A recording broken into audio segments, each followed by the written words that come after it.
दोस्तों नमस्कार, आपका स्वागत है आपके अपने YouTube channel target Netter's exam पर। दोस्तों जैसा कि हमने आपसे कहा था कि हम आपके लिए स्कॉलरशिप के लिए एक अलग से वीडियो लेकर आएंगे जिसमें हम आपको सारी चीज़ें आपके डाउट क्लियर करेंगे। जो भी आपको पहले से कुछ डॉक्यूमेंट्स ऐसे जो आपको पहले से तैयार रख लेने क्या क्या आपको सावधानियां बरतनी है, किन चीज़ों में आपको अभी से सुधार करके रख लेना है। ठीक है, तो बहुत सी चीज़ें ऐसी आई थी जो हमने पिछले साल फॉर्म भरवाया था यूपी बीएड के जो हमारे फर्स्ट ईयर के छात्र थे, तो उनको कई सारी चीज़ों का सामना करना पड़ा, कई सारी समस्याओं को सामना करना पड़ा। तो हम चाहते हैं कि वह समस्याएं आपको ना हो। ठीक है, तो इसलिए हम इन सारी चीज़ों को पहले से ही कर लेंगे। काउंसलिंग अभी एक तो इनमें स्टार्ट होने वाली है, तो हमको स्कॉलरशिप फॉर्म सबसे पहले कब भरना पड़ता है, तो स्कॉलरशिप फॉर्म आपको जब हमारा एडमिशन हो जाएगा, ठीक है, उसके बाद फीस पेमेंट हो जाएगी, उसके बाद ही हमें अपने स्कॉलरशिप भरना है, स्कॉलरशिप फॉर्म भरना है। लेकिन कई सारी चीज़ें ऐसी हैं जो कि आपको अभी जान लेनी जरूरी है, और अगर आपकी कोई डॉक्यूमेंट्स में किसी में कोई कमी है जो हम बता रहे हैं, तो उसको आप जो है अच्छे से अभी आपका ठीक से कर लीजिएगा। ठीक है, तो चलिए शुरू करते हैं, स्टार्ट करते हैं अपनी सारी समस्याओं का। आपको जो भी हैं आपके डाउट्स आ रहे हैं लगातार उनको दूर करते हैं।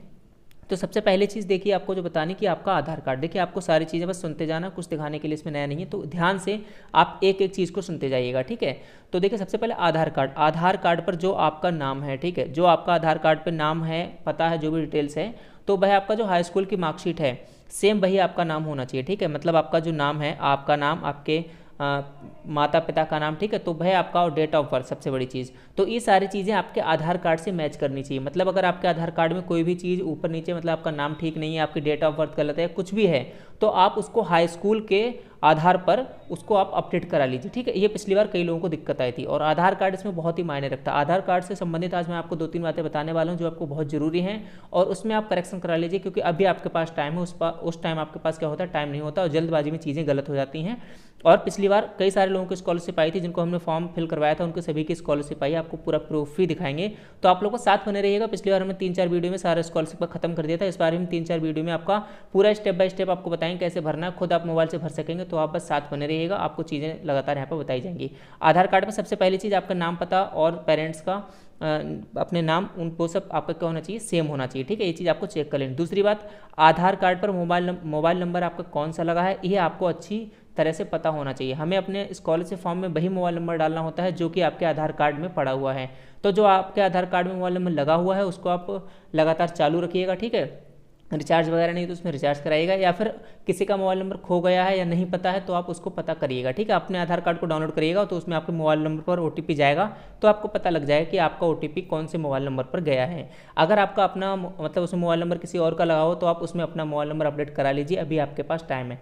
आधार कार्ड आपके स्कॉलरशिप के लिए बहुत ज़रूरी है और काफ़ी मायने रखता है, तो आपको इसमें सारी चीज़ें जो हैं, ये सारी चीज़ें आपको डाउट दूर कर लेना है, क्योंकि आपका उसी पर ओटीपी जाएगा जिसके बाद ही हमारा फाइनल प्रिंट हो सकेगा। बाकी आपके स्कॉलरशिप फॉर्म भरे जा रहे हैं, लेकिन उससे हमें मतलब है नहीं, क्योंकि हमारे जो फॉर्म भरे जाएंगे वो आपके काउंसलिंग के बाद ही भरे जाएंगे। तो ये आधार कार्ड की बात रही। ठीक है, देखिए एक आपसे छोटी सी रिक्वेस्ट है, या फिर कह सकते हैं आपसे शिकायत भी है। हमने भी स्कॉलरशिप की वीडियो बनाई थी, सॉरी स्कॉलरशिप की नहीं, जब हमने काउंसलिंग की भी वीडियो बनाई तो उस पर लोग 20-22 हज़ार व्यूज़ आए, जो कि आपने बहुत ही अच्छा प्यार दिया, इसके लिए आपका धन्यवाद। लेकिन उसके साथ ही मुश्किल से 100-200 लोगों ने चैनल को सब्सक्राइब किया होगा। देखिए हम कभी भी आपसे सब्सक्राइब, लाइक, शेयर ये चीज़ नहीं कहते हैं, क्योंकि आप सभी लोग ग्रेजुएट हैं, समझदार हैं, तो ये चीज़ें कहना अच्छा नहीं लगता। लेकिन आप लोग प्लीज़ चैनल को सब्सक्राइब भी कर लें, इससे हमें भी थोड़ा सा सपोर्ट मिलता है। लेकिन कई सारे लोग सब्सक्राइब नहीं करते, तो ये गलत बात है। हम आपका लगातार ध्यान रख रहे हैं, चीज़ों को लगातार अपडेट करते जा रहे हैं। जैसे हमने पिछली बार आपका साथ दिया, इस बार भी आपके पूरे बीएड के सफर में साथ देंगे, तो आप लोग प्लीज़ चैनल को सब्सक्राइब कर लीजिएगा जिसने भी सब्सक्राइब नहीं किया है। ठीक है, चलिए आगे बढ़ते हैं। देखिए अब आपके आधार कार्ड की बात होगी। दूसरी बात है आपके जो इनकम है, ठीक है, आपकी एनुअल इनकम है, किन लोगों की छात्रवृत्ति आएगी, किन लोगों की नहीं आएगी, उनको हम बता देंगे। ठीक है, तो किन लोगों की स्कॉलरशिप आएगी, तो उसमें देखिए ये सारी चीज़ मैंने डाटा है, अभी आपको इसको एक एक करके बताएंगे। लेकिन इससे पहले मैं बता दूं कि आप अगर ओबीसी हैं, ठीक है, ओबीसी माइनॉरिटी, या फिर आप क्या है जनरल कैटेगरी के, तो आपकी जो इनकम है वह 2 लाख पर ईयर से ज़्यादा नहीं होनी चाहिए। मतलब आपकी 1 साल की जो इनकम है वह 2 लाख सालाना से ज़्यादा नहीं होनी चाहिए। मतलब 2 लाख प्रतिवर्ष से आपकी ज़्यादा आय नहीं होना चाहिए। अगर आप SC/ST के हैं तो आपके 2.5 लाख है। ठीक है, तो आप लोगों के लिए क्या है, 2.5 लाख है।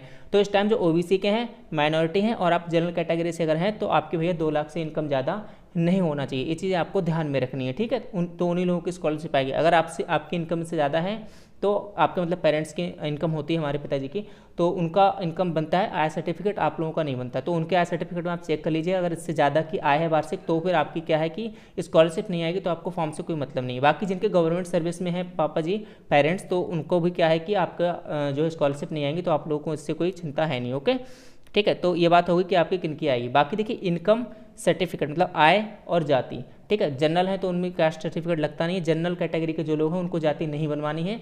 बाकी जो ओबीसी हैं या फिर अदर कैटेगरी के एससी एसटी, तो उन लोगों को क्या है अपना इनकम सर्टिफिकेट वगैरह बनवाना है और आपको कास्ट सर्टिफिकेट मतलब जाति प्रमाण पत्र भी बनवाना है। तो ये सारी चीज़ें आप नहीं बनवा लीजिए। नहीं बनवाने से होगा क्या, जब हम अगले साल रिन्यूअल करेंगे फॉर्म तो उसमें हमें ये सारी चीज़ें दोबारा से भरनी नहीं पड़ेंगी, ठीक है। इनका जो डिटेल्स भरी जाती है तो वही डिटेल आपकी भरी हुई रहेगी, कोई दिक्कत नहीं आएगी। तो आप लोग सारे लोग नया बनवा लीजिए अपना आय प्रमाण पत्र, जाति प्रमाण पत्र, ये सारी चीज़ें आप नहीं बनवा लीजिए, कोई भी दिक्कत आपको नहीं आएगी। लेकिन अगर 2020 के बाद की है तो आप अगर नहीं बनवाना चाहते तो भी आपका चल जाएगा, लेकिन 2020 के बाद का होना चाहिए, ओके। बाकी नया बनवा लीजिए, मैं ये कहूँगा आप नया बनवा लीजिए, कोई दिक्कत नहीं है। और हाँ, कई सारे लोगों को डाउट्स है कि जो हमने फॉर्म भरते टाइम जो हमने आय जाति लगाए थे वो हमारे पुराने थे, ठीक है। तो अब क्या हम उन्हें नया लगा सकते नहीं लगा सकते? बिल्कुल आप लगा सकते हैं। उस टाइम आपने पुराने लगा दिए थे आय जाति, कोई दिक्कत नहीं है। अब जब हम स्कूल में अपने कॉलेज में जाएंगे एडमिशन लेने, तो वहाँ पर आप नए वाले जो हमने बनवाए हैं आय जाति वो आप वहाँ पर सबमिट कर सकते हैं, जमा कर सकते हैं, कोई भी आपको दिक्कत नहीं आएगी। और स्कॉलरशिप में भी हमको नए ही लगाने हैं, ओके। तो ये सारी चीज़ें आपको बतानी है। बाकी और भी अभी डाउट्स आपके लेके चल रहे हैं हम लगातार, तो यहाँ पर ये सारी चीज़ें, बाकी अगर इसके बाद भी आपके कोई डाउट रह जाएँ तो आप कमेंट में पूछिएगा, आपको वहाँ पर बताया जाएगा। बाकी 2-3 वीडियो और आएंगी जो हम स्कॉलरशिप के रिलेटेड होंगी, उनमें आपका पूरा स्कॉलरशिप खत्म कर देंगे, पूरा स्टेप बाय स्टेप आपको बता के, ठीक है। आवेदन देखिए 20 जुलाई से स्टार्ट है, 21 अक्टूबर इसकी लास्ट डेट है, जो कि हमारे काउंसलिंग अच्छे खासे हो जाएगी, आपका एडमिशन भी हो जाएगा। डेट बढ़ भी सकती है अगर काउंसलिंग नहीं हो पाती है टाइम से, तो ठीक है, एडमिशन आपका हो जाएगा उसके बाद ही होगा। तो ये चीज़ मेरी, ठीक है। बाकी कुछ और इंपॉर्टेंट चीज़ें हैं उनको हम देख लेते हैं आगे, ठीक है। आगे मैंने इसका पूरा डाटा निकाल के रखा है, कुछ और इंपॉर्टेंट चीज़ें बाकी जो हम आपकी हेल्प कर सकते हैं वो तो करिए। सबसे पहले आपका आधार कार्ड हो गया और सारे डॉक्यूमेंट्स हमने आपको बता दिए हैं।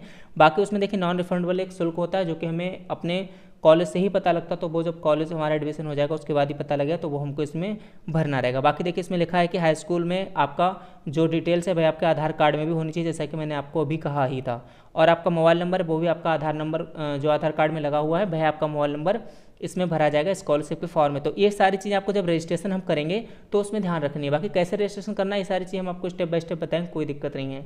बाकी देखिए आपका जो बैंक अकाउंट है वो आपका सुचारू रूप से चलता हुआ होना चाहिए, ठीक है। उसमें लगभग हर 3 महीने में कोई ना कोई एक लेन देन आप करते रहिएगा जिससे आपका खाता बंद ना हो। तो आप अपने खाते को अच्छे से चलाइए। अगर आपका खाता अभी भी नहीं खुला है किसी का बैंक अकाउंट, तो आप बैंक अकाउंट में खोल लीजिए। अगर आप इस चिंता में कि आप किस बैंक में खोलें, तो मैं आपको बताऊंगा, आप SBI state bank of India में खोल सकते हैं। वैसे आप किसी में भी अकाउंट खुला हुआ होना चाहिए, आपकी स्कॉलरशिप आ जाएगी। लेकिन अगर आपने अभी तक नया ही खुलवाना है तब आप स्टेट बैंक में खुलवाइएगा, इसमें ज़्यादा चांसेस रहते हैं स्कॉलरशिप आने का, ठीक है। और बाकी देखिए स्कॉलरशिप आपकी लास्ट ईयर मतलब कि ग्रेजुएशन वाले मार्क्स पर भी डिपेंड करेगी। अगर आपने ग्रेजुएशन या पोस्ट ग्रेजुएशन कुछ भी किया है तो उनके मार्क्स पे भी डिपेंड करती है, ठीक है। पिछली वर्ष मैंने भी कहा था डिपेंड नहीं करती है, लेकिन हाँ डिपेंड करती है, क्योंकि जो हमारा फंड होता है जो कि जो रुपये आपके जारी किए जाते हैं गवर्नमेंट की तरफ से, तो उनको उसी तरीके से बांटा जाता है। पहले जिनकी ज़्यादा परसेंटेज होती है उनकी आती है, फिर उसका धीरे धीरे करके। लास्ट ईयर की अगर बात करूँ तो लगभग जिनकी 55% थी ग्रेजुएशन में उनकी स्कॉलरशिप आई है, ठीक है। इससे कम वालों की कई लोगों की स्कॉलरशिप नहीं आई है। बाकी स्कॉलरशिप कितनी आई है ये सारी हम अगली वीडियो में आपको बताएंगे और पूरा आपको दिखाएंगे मैसेज वगैरह कितने की आई है, कितनी स्कॉलरशिप कैसे कैसे आती है, वो सारी चीज़ें आपको यहाँ पर बताएंगे, ठीक है। तो धीरे धीरे करके आपको सारी जानकारी मिलती रही, कोई दिक्कत नहीं है।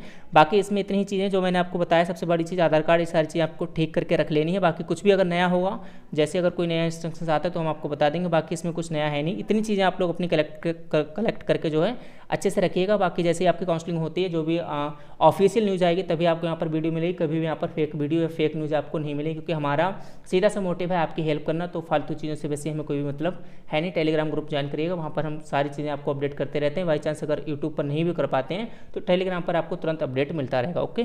तो चलिए फ्रेंड्स, इसी के साथ आप सभी लोगों को बहुत बहुत धन्यवाद। जय हिंद, जय भारत।